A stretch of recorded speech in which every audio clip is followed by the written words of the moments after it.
Adequate notice of this meeting has been provided by a posting on the bulletin board in Village Hall, by mail to the Ridgewood News, the Record, and by submission to all persons entitled to the same as provided by law for a schedule including the date and time of this meeting. Roll call, please. Councilman Hache? Here. Councilman Seaton? Here. Councilman Voigt? Here. Councilwoman Walsh? Here. And Mayor Newton is absent. All right, will everyone join me in the flag salute? Pledge allegiance to the flag of the United States of America and to the republic for which it stands, one nation, under God, indivisible, with liberty and justice for all. Okay, I'd just like to observe a moment of silence for our military personnel and first responders.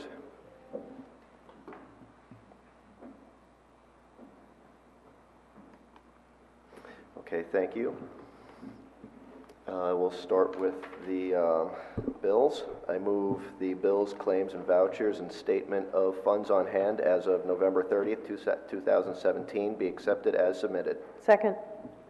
Hache? Yes. Seaton? Yes. Voigt? Yes. And Walsh? Yes. All right, next will be minutes. I move that the Village Council minutes of November 8th, 2017, having been reviewed by the Village Council and now available in the Village Clerk's office, be approved as submitted. Second. Hache? Yes. Seaton? Yes. Voigt? Yes. And Walsh? Yes. Okay, now we'll go into proclamations. Drive Sober or Get Pulled Over 2017 year-end holiday statewide crackdown, which will be read by Councilwoman Walsh.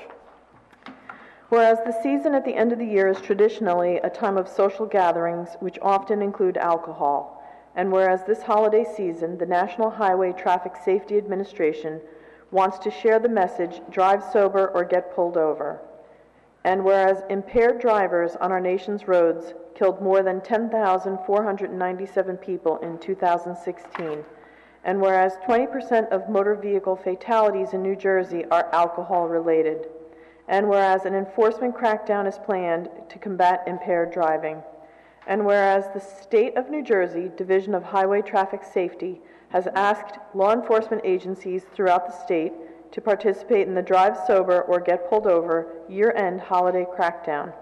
And whereas the project will involve increased impaired driving enforcement from December 8th, 2017 through January 1st, 2018, and whereas an increase in impaired driving enforcement and a reduction in impaired driving will save lives on our roadways. Now therefore be it resolved that the Village Council of the Village of Ridgewood declares its support for the Drive Sober or Get Pulled Over 2017 year-end holiday crackdown from December 8th, 2017 through January 1st, 2018 in the Village of Ridgewood, and pledges to increase awareness of the dangers of drinking and driving. Thank you, Councilwoman Walsh. Okay, we'll move into comments from the public, not to exceed 3 minutes per person and 40 minutes in total. Please give your name and address before your comments. Thank you.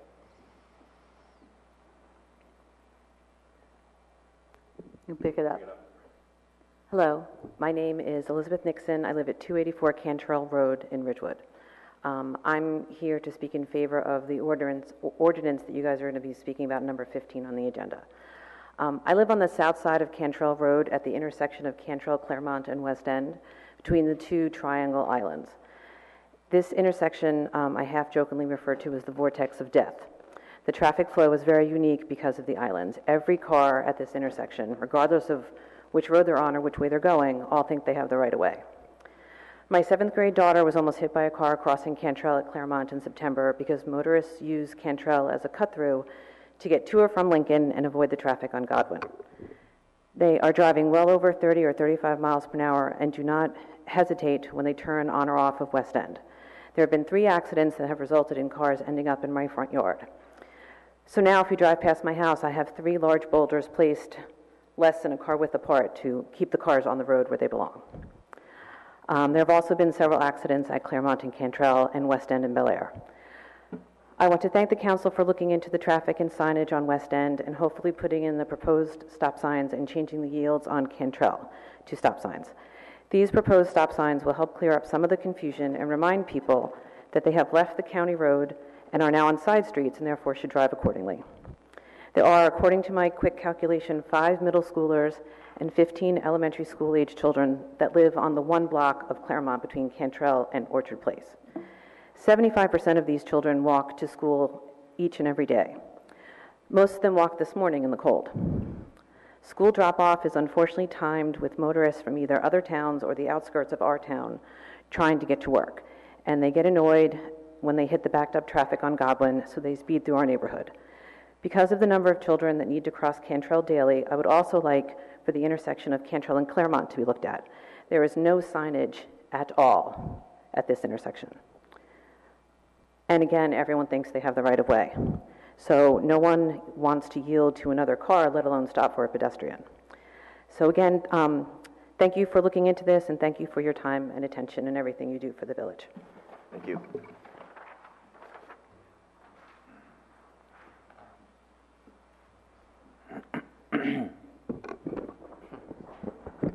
Okay.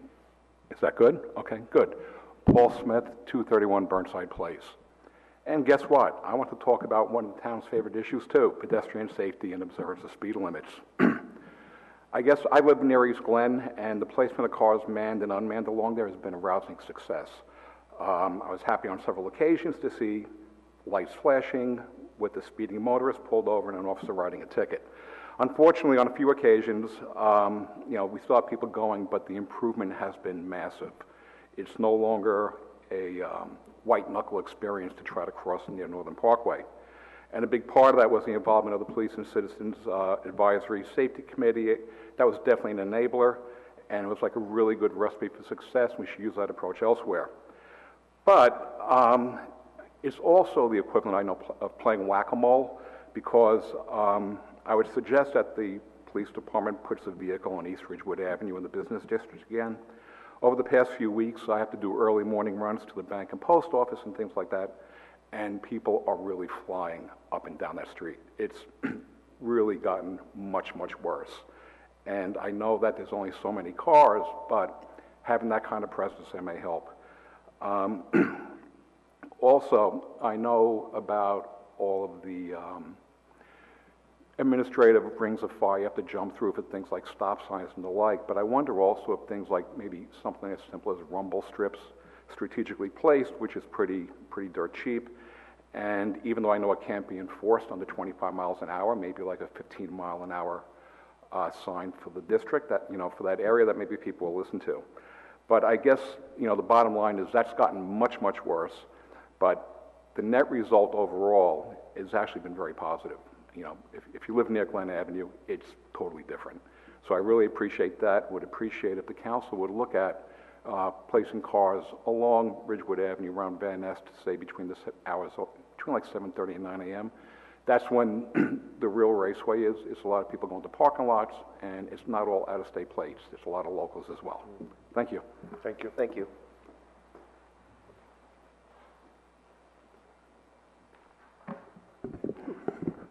I'm really shorter than I think. Hello, Janice Willett, 207 Prospect Street. I'm here tonight because I'm concerned that we're playing the blame game with regard to the 15-cent credit card fee on Park Mobile, specifically trying to blame the previous village manager for somehow going rogue and signing a contract that violated the authorizing resolution. It's true that the original resolution stated that there would be no additional cost to the village over and above that 35-cent transaction fee, which is absorbed by the user. But the minutes of the council meeting of March 11th, 2015 document a lengthy discussion about Park Mobile fees, and it clearly states that because there was no interface at the time between Park Mobile and the village's credit card processor, the village decided on an interim basis to use Park Mobile's credit card processor and pay their 15-cent per transaction credit card fee plus 3%, which amounts to an incremental 16 cents per transaction to the village. At that March 11th meeting, then Councilwoman Knudsen specifically asked how long it would take to transition back to the village's credit card processor, and that was an excellent question.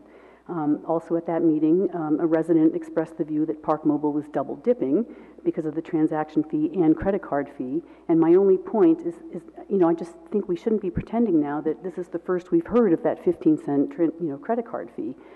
That fee wasn't meant to be permanent, and now I have to quote Milton Friedman and say nothing is so permanent as a temporary government program. I'm a little concerned about our invoice review process and about how we developed and approved parking revenue forecasts without being aware of these fees. And now we're alluding to losses of $100,000 or $200,000 because of Park Mobile, but parking revenues increased from 2015 to 2016, and they were budgeted to be basically flat in 2017. If the village paid an additional $200,000 in credit card fees, it means that we had 1.2 million Park Mobile transactions. I mean, maybe we did, but that sounds like a pretty high number to me. The idea that we could somehow file an insurance claim to recover these supposed losses, I hope we're not pursuing that because they're our own doing. We signed that contract. I do like the idea of a detailed analysis of parking receipts, mainly because I think village residents are owed an explanation of how this went on for so long, undetected and unremediated, and how much it has really cost. It's clearly something we need to address, but I wish we would do it honestly and productively and move forward with a solution instead of pretending to be shocked and trying to blame the previous village manager. We should also remember that this was all put in place in the aftermath of a theft of $800,000 of quarters, and so I think we are particularly anxious to get the Park Mobile in place. We shouldn't be blaming Park Mobile either. I think they've got a good product and they seem to have done a good job. Maybe instead of firing them, we should first try to figure out the programming interface, whatever that issue is, and then second, maybe negotiate a better deal. But bottom line, maybe we should just admit that it collectively fell off everyone's radar and move forward with a solution. And thank you. I appreciate your listening. Thank you for your comments, and that particular item is up for discussion this evening in closed session after the meeting, so we're going to try and sort this out and move forward. So thank you again. Good evening, Deputy Mayor, council members. Good evening. Andrew Kohut, K-O-H-U-T, Wells, Jaworski, and Lehman, 12 Route 17 North, Paramus, New Jersey. I'm here on behalf of Ridgewood Dayton, where the developers who were approved to build a multifamily housing on the old Brogan Cadillac dealership site, 150-152 South Broad Street. They were approved in June. The resolution was adopted in October. I think for the last at least month and a half, we've been trying to get a soil moving resolution adopted by the mayor and council, and to date, nothing's been done about it. I know there was some concerns about some traffic being on South Broad only, and one suggestion was to put some traffic, I believe, onto Prospect Street.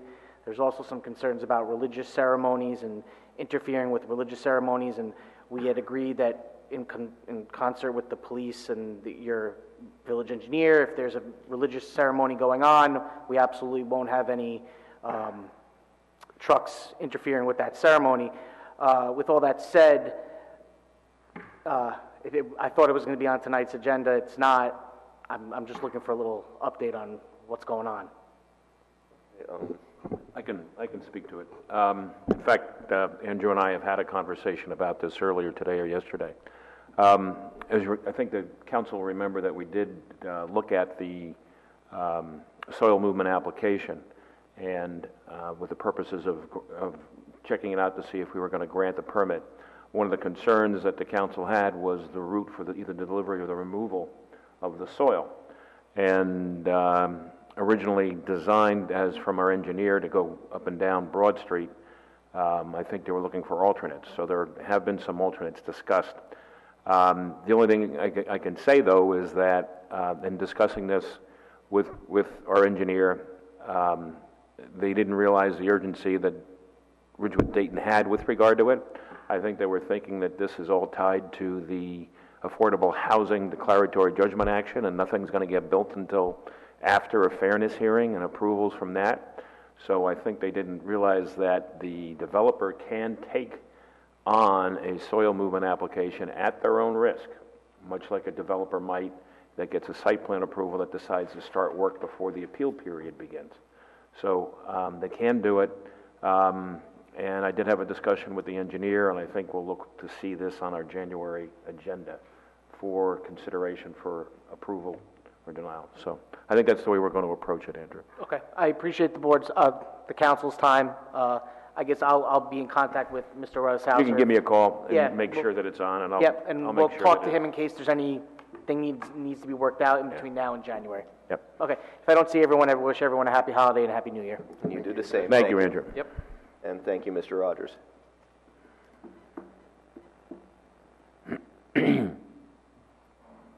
Good evening, Boyd Loving, 342 South Irving Street. This afternoon, I happened to be in the rear of this building at Vets Field and noticed that a helicopter landed to transport a patient from the Valley Hospital to a location in Pennsylvania. I've noticed that there have been an increased number of medevac landings at Vets Field associated with the transport of patients from Valley Hospital, not patients who need to get to the hospital immediately. And this concerns me in that village resources are being used to assist in these helicopter landings. The police department had 2 officers and a supervisor outside today. The fire department looks like they had 6 people, and the volunteer emergency services organization had 3 or 4 people out there. I'm wondering if the council needs to take a look until Valley moves over the parameters at some sort of an ordinance so we can recoup any costs that are associated with this. Obviously, if somebody is in need of hospital treatment at the Valley and they are being flown in on an emergency basis, we wouldn't want to do anything like that to them. But for people who are being transported from one hospital to another, it seems like a convenient sort of thing that they're flying by helicopter, and I don't think the taxpayers of Ridgewood should be faced with any burden for those kinds of things. So I'd appreciate it if the council would take a look at perhaps establishing an ordinance to charge back any time and materials that are associated with these courtesy transports between hospital to hospital. Thank you very much. Thank you.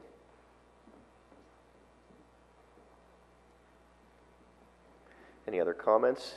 Seeing none, we'll close public comment and go into the manager's report. Okay. I have several things on the manager's report this evening. The annual parking permits will go on sale this coming Monday, December 18th at 8:30 a.m. They are sold at our reception desk here in the lobby of Village Hall. The annual premium permits are $1,000 as they were last year or this year in 17, and it's for the year, and it allows residents to park in any parking lot, including the train station. Train station, Hudson and Chestnut Street lots, but it actually allows them to park in any lot at all. They can park in North Walnut Cottage Prospect as well. The main thing I want to get across this evening is that there's going to be a maximum of 210 of these $1,000 permits that are going to be sold. We have further details on our village website. There are still the $750 permits, which are annual permits, and they are for the North Walnut, Cottage Place, and Prospect lots. So, and on Saturdays, anyone with a hang tag can park in any lot with a hang tag, but they cannot park, obviously, in the CBD employee spots. I'd like to report on comments made by a resident at last week's council meeting regarding payment of PSE&G bills at Habernickel Park. All utilities used by Health Barn are paid by them as required by the lease. Health Barn also pays their water bills. The PSE&G bill for Habernickel Park is for the lights in the parking lot, and that's the village pays that as they pay the parking lot lights for Veterans Field, for Graydon Pool, for the Village Hall Library parking lot, for the stable, for the water pollution control plant, the CBD parking lots, the train station, Citizens Park, Kings Pond parking lots. So all those costs are paid by the village, as is the parking lot at Habernickel Park, and eventually at Shidler Park, if there are lights there, we would pay those lights as well. In the last few weeks, we have run some auctions of surplus vehicles through an online auction site called GovDeals. We have sold 4 vehicles for a total of $34,919 in revenue, and we have 3 more vehicles in an auction that closes this week. So this has been a very great way for us to get rid of vehicles that have been declared surplus by the council, and we're now able to get some revenue back for them. The health department wants to announce, and this is a little early, but we're letting you know now, that January is National Radon Action Month. During January, the Ridgewood Health Department will supply radon information and test kits free of charge between 8:30 and 4 p.m. Monday through Friday. Again, that's beginning in January. Radon, if you don't know, is a serious health risk. It's the second leading cause of lung cancer and the leading cause of lung cancer among non-smokers.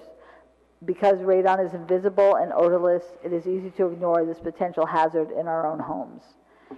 Santa will be in his house in Memorial Park at Van Ness Square on Saturday, December 16th from 12 noon to 3 p.m. and December 23rd from 12 noon to 2 p.m. He's looking forward to visits from children and families. Public valet parking is available every Friday and Saturday from 6 p.m. to 1 a.m. at Van Ness Square for $5 per vehicle. Reminder again about the estate card. This holiday season is a good time to use the estate card to build up rewards and get some tax benefits in the third quarter of the year. It also helps our local merchants, and they provide rewards by using the estate card at their business or restaurant, and then you're frequenting their restaurant or business, which is local. Leaves continue to be collected. The schedule and further details are posted on our website, ridgewoodnj.net, or call 201-670-5585. We were slowed down with some mechanical equipment issues, but they have been resolved. The final collection of leaves will be, well, the final time you can put leaves out, leaf placement, is December 23rd to January 1st. So they are just finishing up one section now. There's another section that's coming up that has their leaf placement schedule now. But between December 23rd and January 1st, anyone, anywhere in Ridgewood can put out their final leaves for the season, and then we will come and pick them up after that. So I just encourage you, if you have any final leaves to put out, hold them until December 23rd, put them out at that time, no later than January 1st, and we'll begin picking them up January 2nd. And then I also want to mention that all village offices will be closed on December 25th, December 26th, and January 1st in observance of the Christmas and New Year's holidays. Thank you, Ms. Maylander. We'll go to council reports. Councilman Voigt. Thank you. You're welcome. Nothing to report as far as meetings that have taken place. We do have a meeting next week. The planning board, there's several items that are on the agenda, 2 minor subdivisions. There will be an adoption of a resolution of approval for the enclave, and we'll also be talking about Ordinance 3625, which relates to illuminated signs within the B1, B2, and C districts. And that'll take place December 19th at 7:30 p.m. Right here. So, thank you. Thank you. Councilwoman Walsh. Nothing. I would just like to say the menorah lighting took place yesterday in Van Ness Square Memorial Park. It was, as it always is, it was a beautiful ceremony, and it was an honor for us to attend that. And also yesterday, the Shade Tree Commission met after the menorah lighting, and we discussed some of the goals for the committee and up-and-coming items, budgetary items, and it was actually, I'd like to note that it was Parks and Rec Director Tim Cronin's last night meeting. He's on lots of various committees, and he's been an employee with the village for 37 years, I believe, and he's been a tremendous asset on the Shade Tree Commission, has really helped to move that forward in the 4 years that it's existed, and we'd like to thank him for all his hard work. And other than that, that's all I have. So we'll move into, there are no ordinances to be introduced or hearings for Ridgewood Water, and we'll go right into resolutions. Okay, the following resolutions, numbered 17-372 through 17-379, will be adopted by a consent agenda with one vote by the Village Council. They will be read by title only.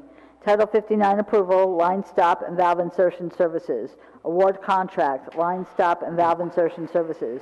Title 59 approval, water billing and data collection processing services. Award contract, water billing, data collection processing services. Award contract under state contract, emergency generators.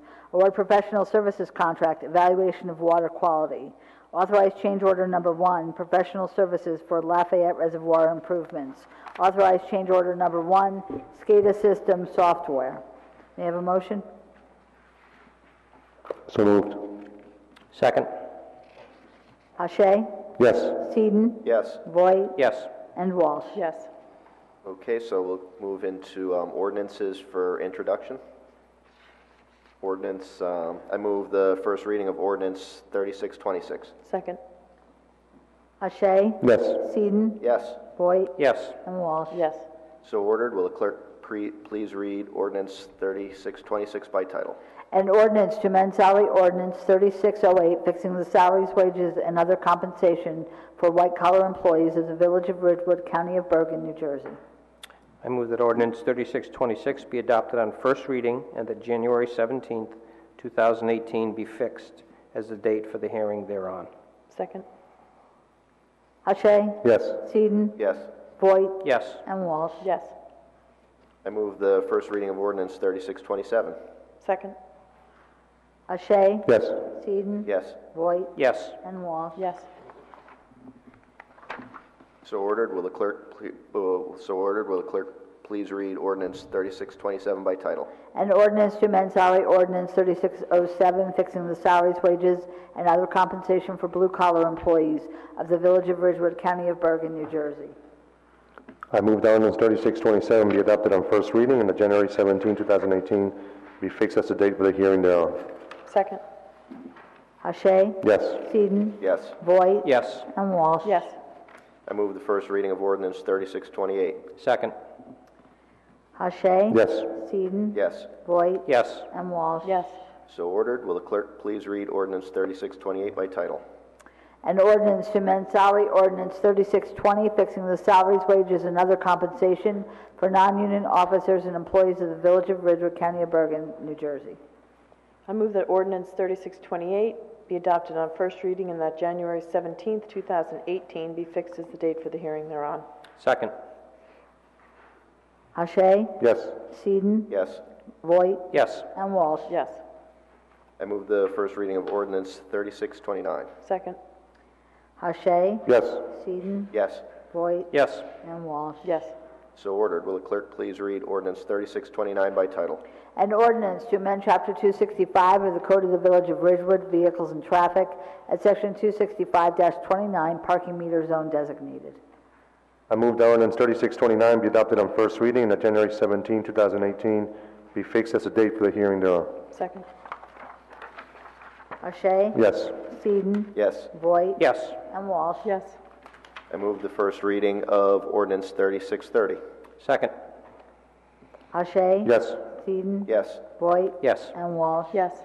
So ordered. Will the clerk please read ordinance 3630 by title? An ordinance to amend Chapter 265 of the Code of the Village of Ridgewood, Vehicles and Traffic, at Section 265-16.2, overweight and overlength vehicles prohibited.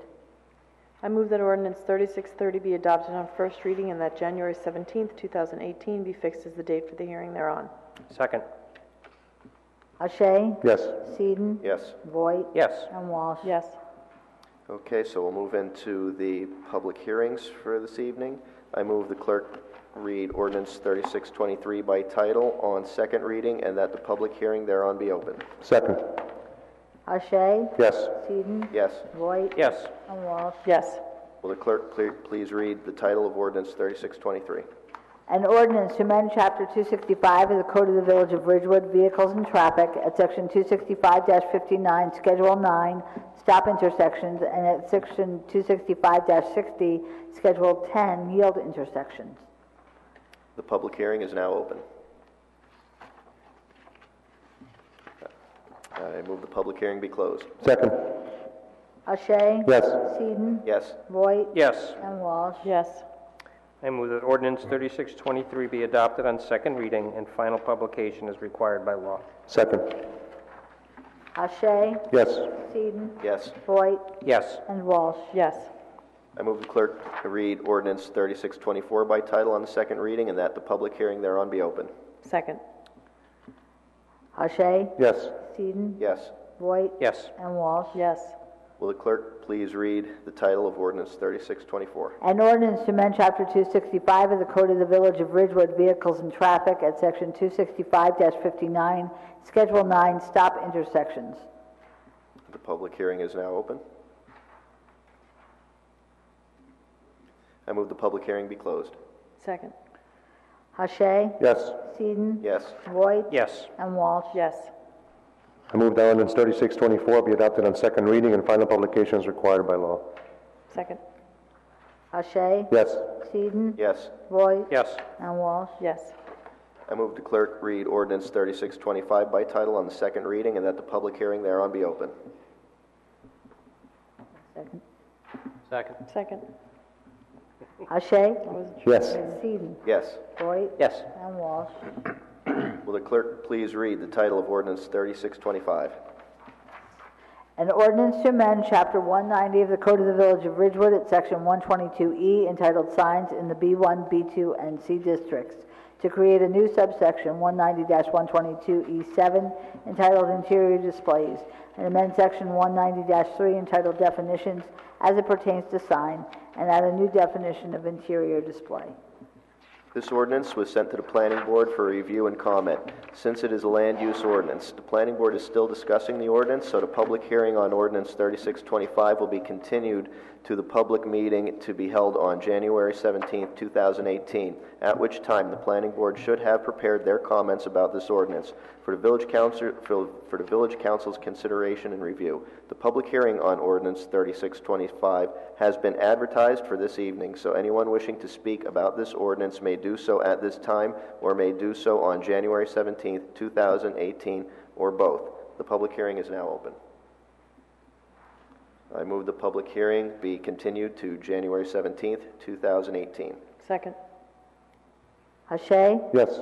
Eden? Yes. Voigt? Yes. And Walsh? Yes. Okay, the following resolutions, numbered 17-380 through 17-411, will be adopted by a consent agenda with one vote by the Village Council. They will be read by title only. Approve 2018 Village Cash Management Plan. Designate official newspapers for 2018. 2018 Annual Meeting Statement. Approve budget transfers. Approve 2018 temporary budgets. Award contract. Preparation of 2018 Village Council meeting minutes.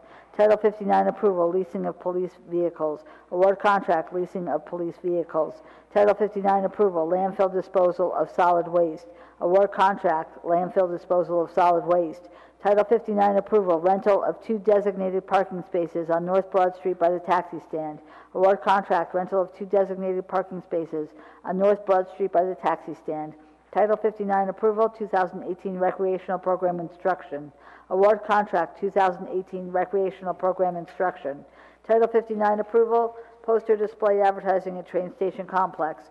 Award contract, poster display advertising at train station complex. Award contract under state contract police radios. Award professional services contract risk management consultants. Award professional services contract employee assistance program.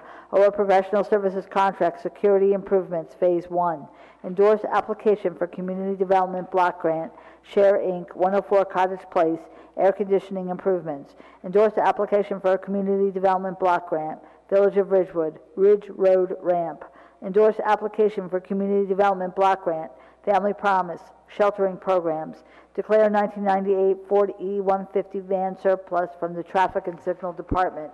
Authorize refund of portion of property taxes paid and cancellation of real estate taxes for disabled veteran, Block 3609, Lot 4. Accept grant funding from Bergen County Municipal Alliance Grant.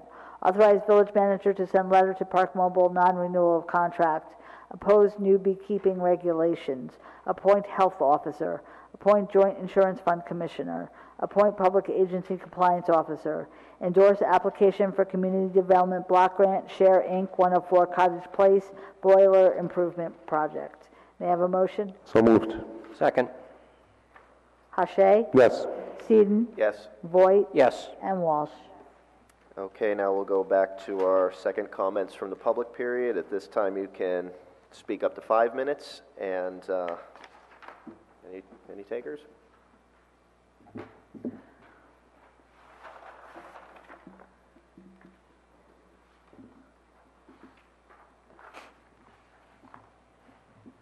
Good evening again, Boyd Loving, 342 South Irving Street. With reference to Resolution 17-406 that you just passed, and with reference to the closed session discussion tonight concerning the topic. To me, it is clear by reading the resolution, which I hope you all have a copy of, which I guess is 15-52, that what the council at the time agreed to unanimously wasn't what appeared on the contract. And I guess the point of your discussion tonight is to find out what happened. Your discussion later on tonight is to find out what happened. I received an email today from somebody who looked at the resolution that Hoboken adopted, and the language of the resolution that Hoboken adopted is very similar to what you adopted. That is, that there would be no charge to the residents of the city of Hoboken either, but yet they are paying the same fees that we are. So I guess I've got a concern as to how the resolution was drafted, where the language came from. Was this language that came from the vendor that was put on the resolution that was passed, or was this language that our own attorney developed? So there are a lot of unanswered questions with respect to this, but clearly what is on the resolution is not what happened. So I guess your charge tonight is to find out exactly what happened, and I don't see Mr. Rooney in the room tonight. There also seem to be some questions about how much money it really is. The last time we heard from Mr. Rooney, it sounded like it was about $200,000. I've seen a report somewhere online that indicates it's only $143,000. Whatever. If it's a dollar, it's too much because the resolution says it's not supposed to be a dime. So I encourage you all to look at as much data as you possibly can during your discussion tonight. If it requires some additional expertise, to call that expertise in. I'm pleased that you have passed Resolution 17-406, which might cut us a better deal with this vendor, or maybe the vendor doesn't want to cut us a better deal. But in any case, what happened on February 11th, 2015 is not what is taking place today. And as a result of that, there's parking revenue that isn't in our bank. It's in somebody else's bank. So again, I'm pleased that you have all agreed to take a look at it and to try to find out what happened. My personal viewpoint is what is going on now is not what the previous council approved. And that's a problem from my point of view, because as a resident, we elect, or I elect this body up here to take care of us. And something has happened. You all, or the council at the time, said this is what they wanted to happen, and it didn't happen. So you need to find out what went wrong, make sure it doesn't happen again, and maybe we can get some of our money back. Thank you. Thank you, Mr. Loving. Anyone else?